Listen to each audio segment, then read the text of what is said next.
As a super quick background, I'm a reporter for a small newspaper in a sleepy town in western Massachusetts.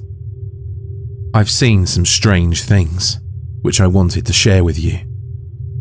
As most weird and scary stories start off, this one takes place in the woods.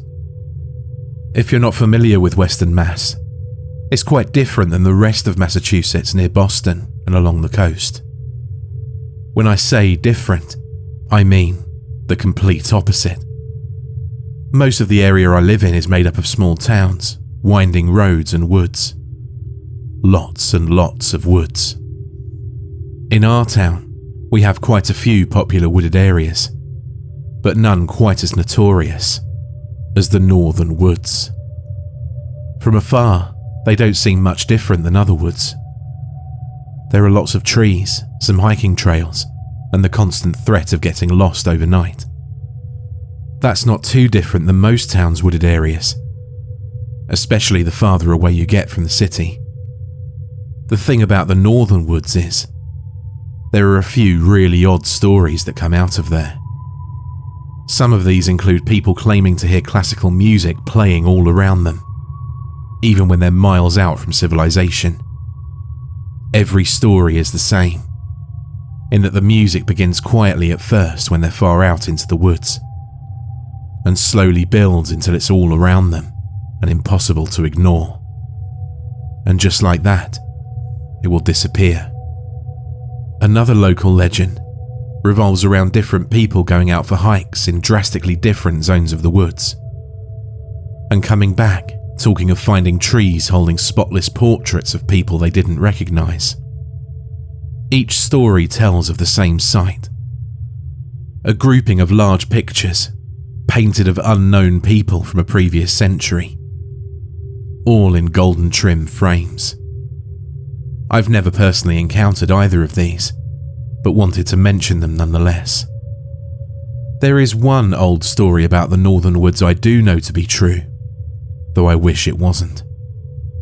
Years ago, a young girl and her family went out into the woods for a day hike. Let's call her Sally for the sake of the story and privacy.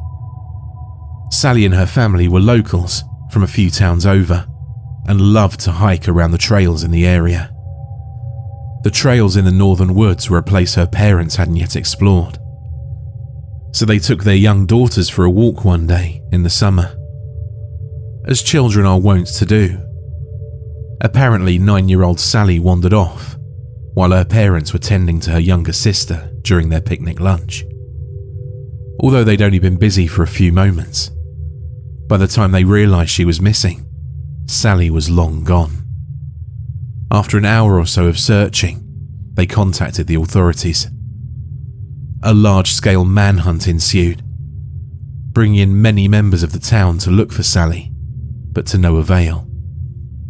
After 2 weeks or so, most of the people searching gave up hope, and the family took it as a sign to begin mourning their daughter.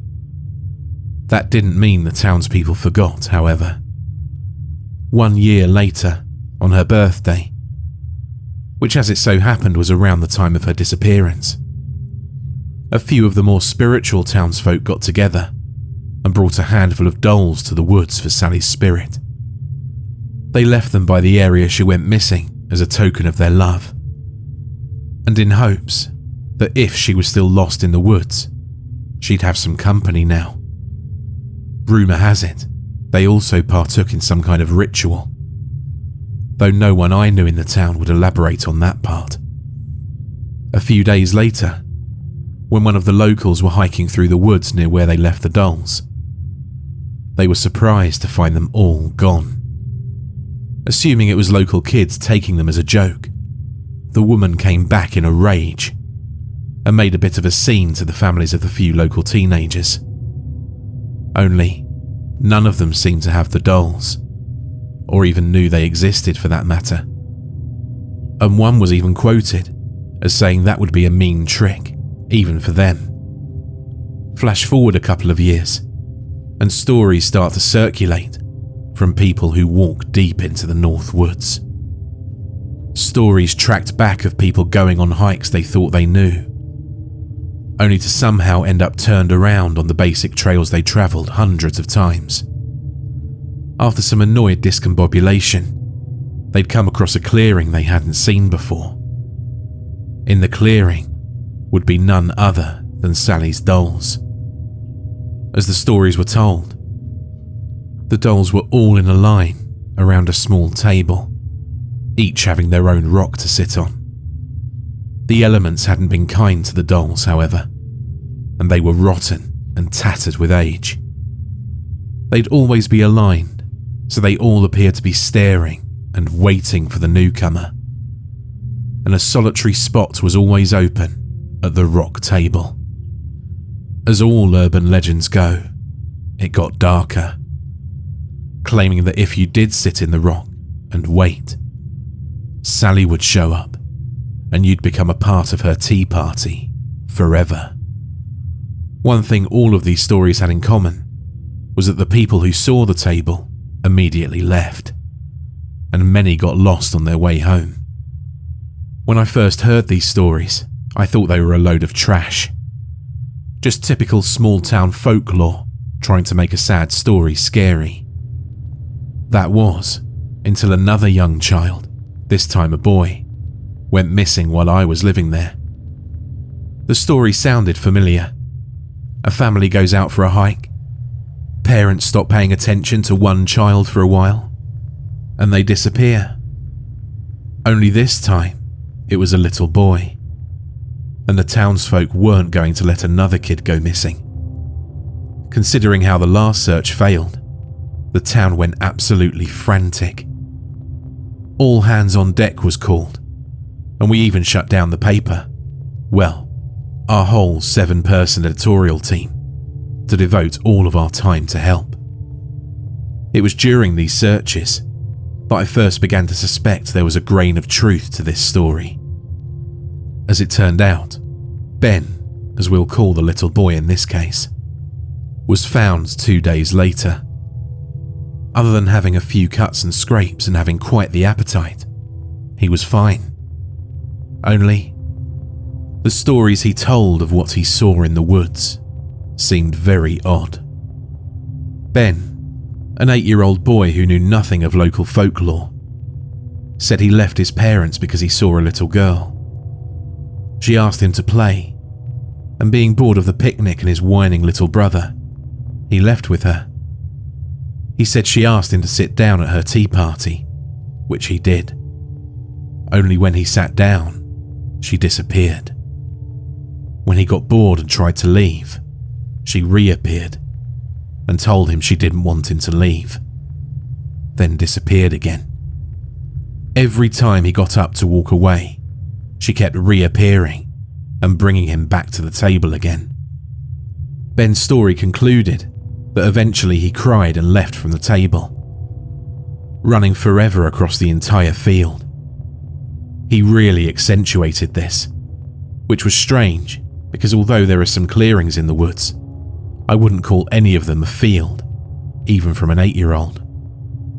When he looked for the girl again, she disappeared, taking her dolls with her. A few minutes later, one of the local searchers found him, and he was brought home. Now, there are 2 really odd things about this story. Number 1 is that he claims to have seen Sally and had no idea her story existed. Number 2 was the timeline of his story. Even though he's young and was likely traumatized, he should have remembered 2 nights passing. But his story only seems to span 2 hours or so. And when he was found, he should have been more hungry and dehydrated, but he was in near perfect health, as if he just wandered off the trail an hour or so before. The family didn't think too much of this, and instead thought it a miracle. I, on the other hand, was curious as hell. So naturally, I began to walk with Rocco, my dog, in the northern woods as much as I could. I pretty much explored every trail I could with Rocco over the next few weeks. And even though the area of the northern woods is pretty huge, I honestly began to feel like I knew the area quite well. There were some really easy walking trails, some more difficult. A hill to climb, they called it a mountain, but please, with a great view. A few gorgeous open clearings, and even a small pond that teenagers would escape to when playing hooky on beautiful spring days. All in all, it was a pretty beautiful area, and I felt Rocco and I had the place pretty much nailed down. That was, until one morning when Rocco and I were walking down one of the main paths, right at the beginning of the trailhead. I noticed what appeared to be a different path, jutting off from the main one I'd never noticed before.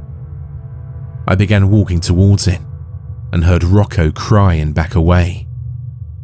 I called him forward, and he reluctantly followed me through the brush and down this strange new trail.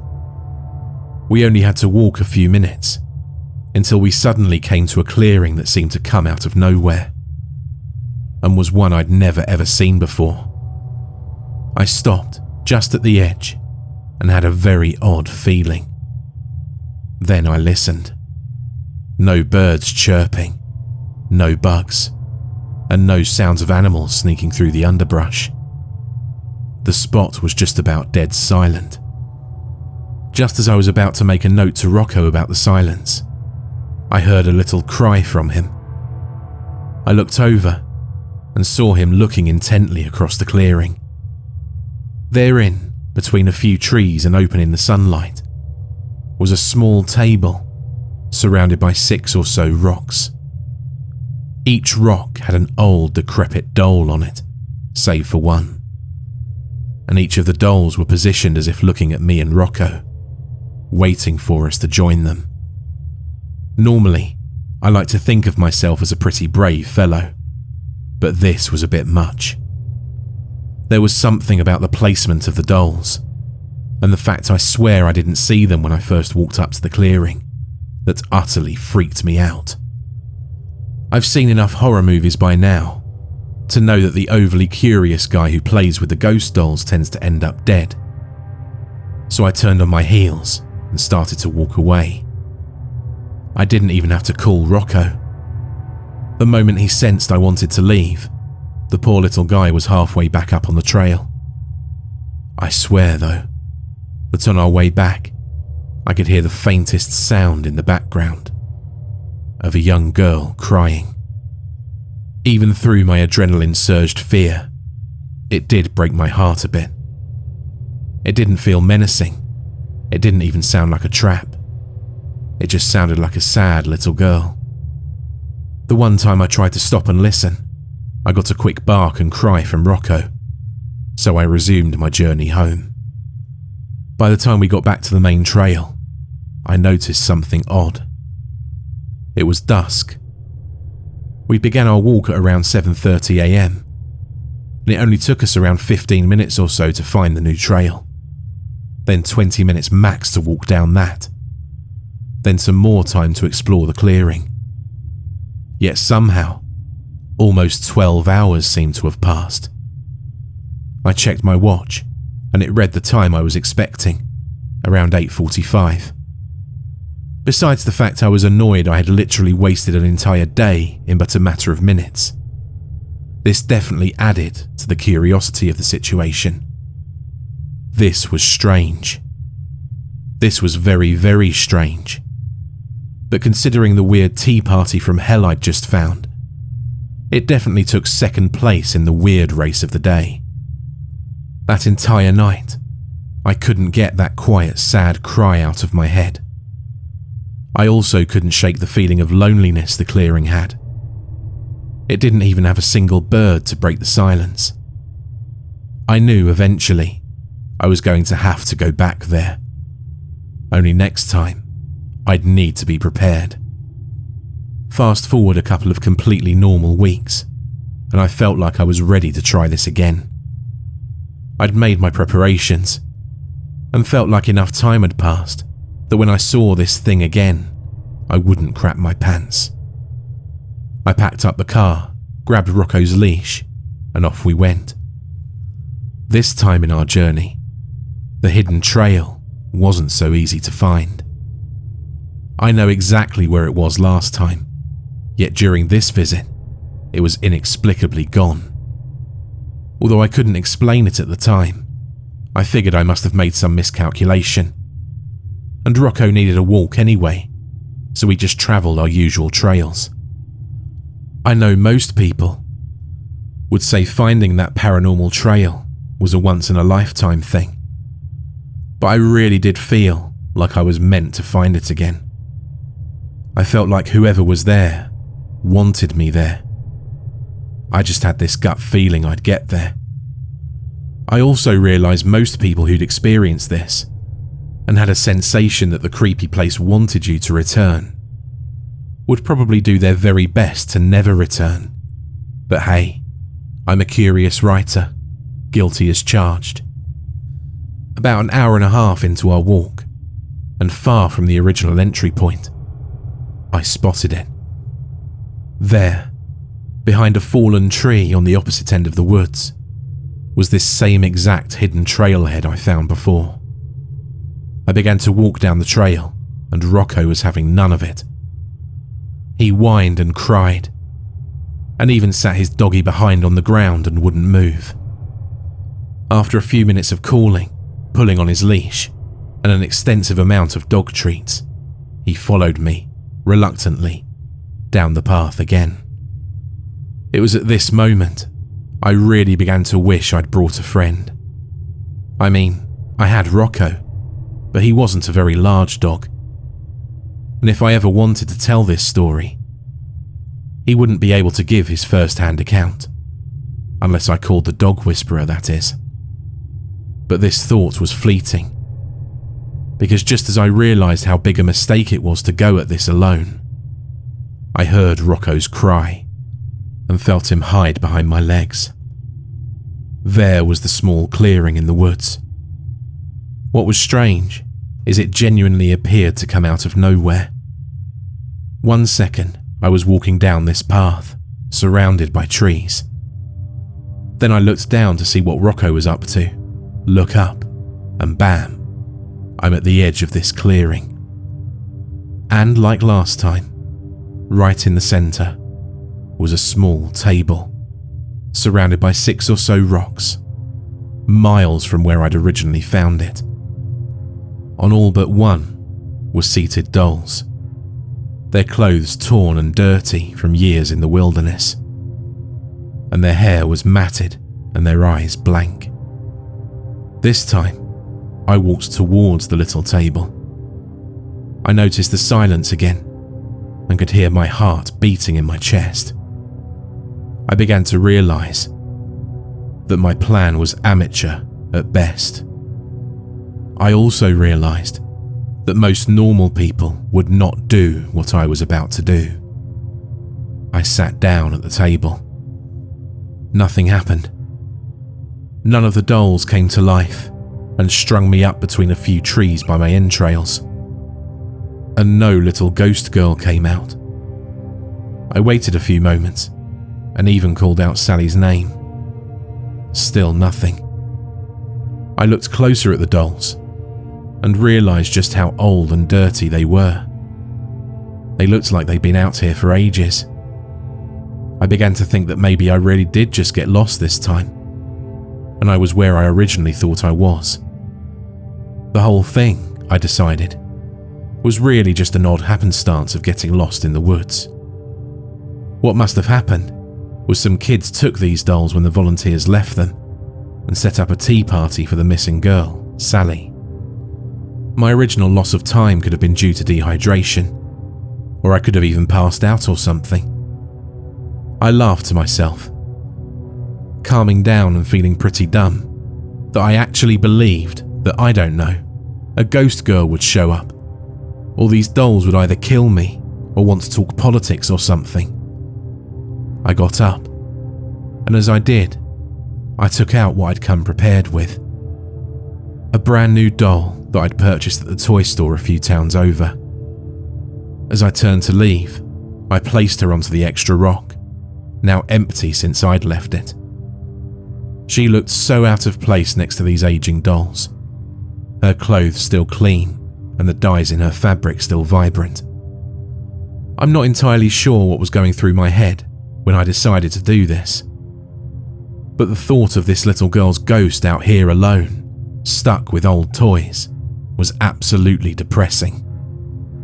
I'm not sure I even believe in the paranormal, but on the 1 in a million chance she was real, the kid deserved something nice. I started to walk away, back towards Rocco, who was waiting patiently for me at the edge of the clearing, and smiled at him. I kept walking towards him, but the strangest thing happened. It almost appeared that with each step I took, the clearing became farther away. I started to walk faster, and yet still, the clearing seemed to be farther away. 1 step forward, 2 steps back, if you will. So I began to run, and eventually panic, and I'll admit I may have lost my cool a bit. I ran as fast as I could, and may have made a few prayers to a god I haven't prayed to since I was 12 or so. Yet with each step forward, again, the clearing seemed to move away from me. Just when I thought I'd never make it out, and the edge of the clearing was almost a distant speck across miles of open field, I stopped and looked up. Right in front of me was Rocco, and we were at the edge of the clearing. He looked at me, then behind me, and cocked his head like dogs do. So I looked behind me, and the table was gone. I'll admit, that was a little spooky, and I definitely walked faster than was comfortable on the way out. I also swear I heard a young girl's laugh, but that could have been my imagination. Then, I heard from what sounded like the wind, a whisper of "come back." I felt a cold breeze on the back of my neck, completely out of place on this 90-degree day, and it felt like small fingers trying to grab me. That definitely wasn't my imagination. I hightailed it out of there. I got back to my car, and it was much later than expected again, and I was kicking myself for not taking another human to witness this. I definitely wasn't dehydrated, and definitely didn't pass out this time, though I almost felt like it after that crazy run out of the clearing.